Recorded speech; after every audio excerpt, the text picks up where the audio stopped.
সুপ্রিয় দর্শক, এদিকে লক্ষ্য করুন। দর্শক, আপনি কি মিষ্টি কুমড়া গাছ থেকে প্রচুর ফলন পেতে চান, কিন্তু মিষ্টি কুমড়া গাছের পাতা নষ্ট হয়ে যাচ্ছে? তাহলে এটি গাছে দিতে হবে। চলুন জেনে নেওয়া যাক। শুরুতে 2টি ন্যাপথলিনের টুকরো নিয়ে নিতে হবে। এবার এগুলোকে এভাবে গুঁড়ো করে হাফ লিটার পরিমাণ পানির সাথে এভাবে গুলিয়ে নিতে হবে।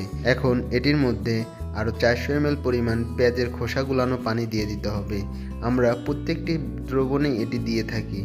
এবার এই দ্রবণটি এখন গুলিয়ে নিতে হবে। গুলানো হয়ে গেলে এবার এর মধ্যে 1 মুঠো পরিমাণ ডিমের খোসার গুঁড়ো দিয়ে দিতে হবে। এতে গাছ অতি দ্রুত বৃদ্ধি পায়। এখন এই দ্রবণটি একটি ছাঁকুনির মাধ্যমে এভাবে ছেঁকে নিতে হবে। ছাঁকা হয়ে গেলে এবার এই দ্রবণের মধ্যে আরও 1 চামচ পরিমাণ থিওবিট দিতে হবে। আর এই থিওবিট মূলত ভিটামিনযুক্ত ছত্রাকনাশক। এটি গাছে অতি দ্রুত বৃদ্ধিতে সাহায্য করে। এবার এটি স্প্রেয়ারের মাধ্যমে প্রত্যেকটি গাছে দিতে হবে।